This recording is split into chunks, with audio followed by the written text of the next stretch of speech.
Can the information from marriage records help you with your family research? Absolutely. Here are 10 pieces of information that can be found on many marriage licenses and certificates and how you can use them to further your family research. To start with, let's make some stipulations. There's a difference between marriage licenses and marriage certificates. Licenses are the initial document that, when issued, authorizes the couple to get married, whereas the marriage certificate gets completed after the ceremony and is filed with the appropriate local governmental office. Speaking of local government offices, we should take note that these documents are issued and filed locally, states, counties, or towns, as opposed to federal documents. Therefore, every jurisdiction's documents may vary in information reported and availability. Although the marriage records have a lot of good genealogical information by themselves, they can also provide the information to help you find other documents. Let's take a look at the marriage license first.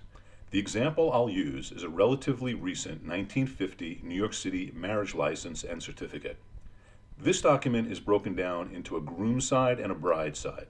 For each person, you can find their current address. That information could lead you to census reports to find extended family members. Below the address is the date of birth and the place of birth. With that information, you can apply for a birth certificate. This license also gives you occupational information.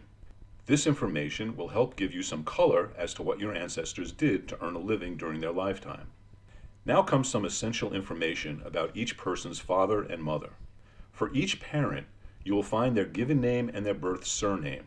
That means that this is an excellent document to find a woman's maiden name, and we all know how difficult it is to find a maiden name after a woman marries. Knowing a mother's maiden name may help to find her extended family on a federal census. Also, keep in mind that generally, names used on a marriage license are more reliable than those on a death certificate or census.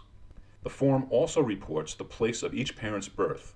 Some forms ask for the country of birth, like this one, while others may just ask for place of birth, and you might be fortunate to find a town name along with a country.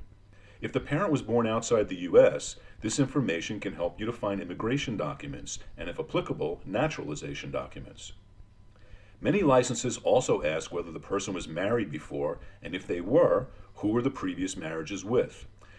This information would help you to determine whether there might be other branches to your family tree where you might find half-siblings and other relatives. The marriage certificate has some different information. Since the document is completed at the ceremony itself, you should find the name of the person who performed the ceremony, along with the date and place of the marriage. It will also have the names of the witnesses and possibly their addresses. And finally, you'll find signatures for everyone, those getting married, the officiant, and the witnesses. So where can you find these documents?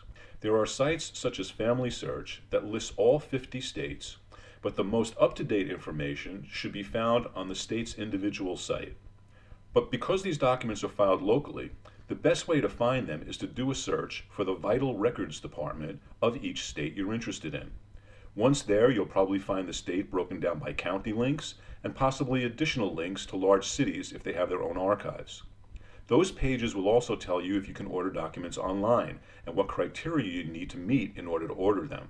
For example, if you wanted a New York City marriage license, the place to look would be the Office of the City Clerk for the City of New York.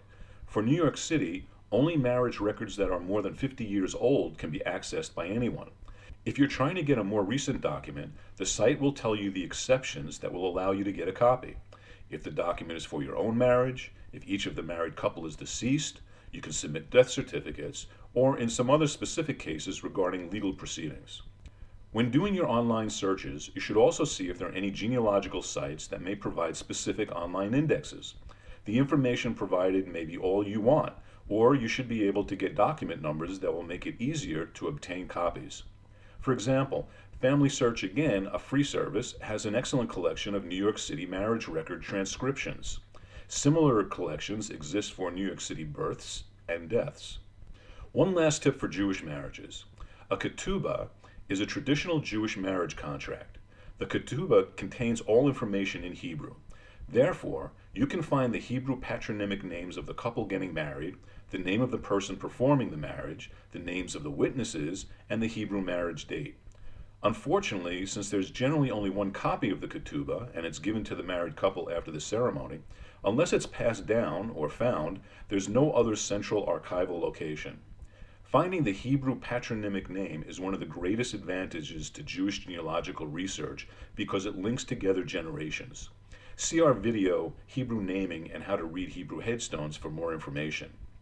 Marriage documents provide information that can be very helpful by showing the union of two families. In addition to the specific information on these documents, they can give you valuable clues to find other documents that can help advance your family research. This has been another helpful video from the Jewish Genealogy Society of Long Island. Please visit our website at www.jgsli.org for more information on our monthly speakers, beginners workshop, and other projects and resources. And visit our Facebook page where you can take part in conversations with experienced researchers. Whether you're on Long Island or an out-of-towner, we'd love to hear from you. Good luck with your research.